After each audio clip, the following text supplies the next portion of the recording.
A lack of close friends often reflects much more than simple unavailability or social shyness. It can be a symptom of profound imbalances in one's approach to relationships and boundaries. From the outside, someone who appears kind, generous, and always available might seem like an ideal friend. Yet beneath this surface, such individuals may inadvertently invite patterns where others consistently take without giving back. The deep ache of loneliness experienced by those who give everything isn't just about physical isolation, it's about emotional depletion. Over time, these individuals may come to realize that being nice at the cost of their own needs doesn't guarantee lasting or loyal companionship, and often it invites people who see friendliness as an opportunity for exploitation rather than genuine connection. Consider the metaphor of a tree that provides shade, fruit, branches, and even its trunk to those who seek shelter or comfort. Initially, the tree's endless generosity is celebrated, and people are drawn to its abundance. However, as years pass, the tree finds itself stripped of everything, its fruits picked clean, its branches sawed off, its trunk chopped down, until nothing remains but an exhausted stump. This metaphor mirrors the fate of people who never set boundaries. They become magnets for those who only know how to take, rarely, if ever, offering appreciation or care in return. This transactional nature of relationships creates a cycle where the giver is gradually emptied, often realizing too late that the connection wasn't built on mutual respect or love, just on convenience and selfishness. The psychological roots of this pattern stem from a complicated interplay of self-worth, early family dynamics, and societal expectations. Many habitual givers were raised in environments where love was conditional, and their value was tied to what they could provide others. Such upbringings foster a subconscious belief that self-sacrifice leads to acceptance. As adults, these individuals extend themselves, often to the breaking point, hoping that relentless giving will eventually be reciprocated with genuine affection and belonging. Sadly, this rarely happens. Instead, their undemanding nature becomes a beacon for those comfortable with one-sided relationships, individuals who are experts at taking without ever giving anything meaningful back. As the cycle unfolds, the consequences become increasingly visible and painful. Emotional burnout, resentment, and a hollow sense of self-worth start to take hold. The realization that one's so-called friends only come around when they need something is a sobering and isolating epiphany. Even more shocking is the social isolation that eventually follows, when the giver finally has nothing left to offer, emotionally, materially, or otherwise. The very people they supported often disappear, leaving them feeling not only alone, but used. The loneliness is compounded by a sense of betrayal. How could such kindness and loyalty result in such abandonment? Breaking free of this pattern demands a fundamental redefinition of what it means to be a good friend or a caring person. True friendship is not defined by how much one can give without limits, but by genuine reciprocity, respect, and shared vulnerability. Setting healthy boundaries is an act of self-respect and self-care, not selfishness. It means saying no when necessary, expressing your needs openly, and expecting others to value your presence rather than simply your utility. Only when such boundaries are implemented do relationships transform from transactions to true connections, allowing both parties to flourish, just as a tree thrives when it retains enough nourishment to keep growing and offering shade, fruit, and life, not just for others, but for itself as well. When someone begins to realize the chronic imbalance in their friendships, the emotional fallout can be intense and deeply unsettling. The process of awakening to the reality that many of their relationships are rooted in convenience rather than genuine care often shakes one's faith in people. Feelings of anger, regret, and confusion may emerge, especially upon recognizing the recurring role of the giver, who ends up sidelined whenever their usefulness fades.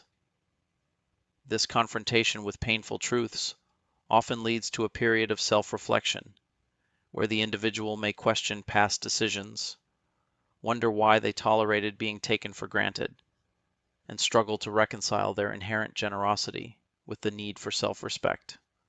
The journey toward healthier relationships is rarely straightforward, as unlearning patterns of overgiving requires both courage and patience. Establishing boundaries for the first time can be unsettling, not only for the giver, but also for those accustomed to the old dynamic. Others may react with surprise, disappointment, or even anger when they encounter a newfound assertiveness, interpreting limits as rejection. However, these responses are crucial signals, revealing who genuinely values the person and who was only invested in what they could extract. With persistence and self-compassion, the chronic giver can gradually shift their environment. Some old relationships may fall away, but new, more balanced friendships will begin to emerge. Ultimately, embracing the importance of self-worth and mutual care redefines what friendship means. It becomes clear that genuine relationships are not born from constant sacrifice, but from equitable investment, understanding, and respectful exchange. In this new paradigm, the once exploited tree can finally nurture itself as well, finding strength in its roots and flourishing alongside others who give and receive freely, ensuring that kindness does not become a liability, but rather the foundation for meaningful, lasting connection. This transformation toward balanced relationships often demands a long, sometimes lonely, internal journey. Many people who break free from these self-sacrificing patterns encounter a vacuum. Suddenly, the phone is silent, invitations dwindle, and the apparent warmth of their old social circle fades away. While this emptiness can be frightening and even trigger doubts about their choices, it is actually an essential step in personal development. It is in these quiet spaces that self-understanding deepens, allowing one to distinguish between true companionship and mere transactional interaction. The pain of temporary isolation ultimately paves the way for deeper self-connection and the fortification of personal boundaries.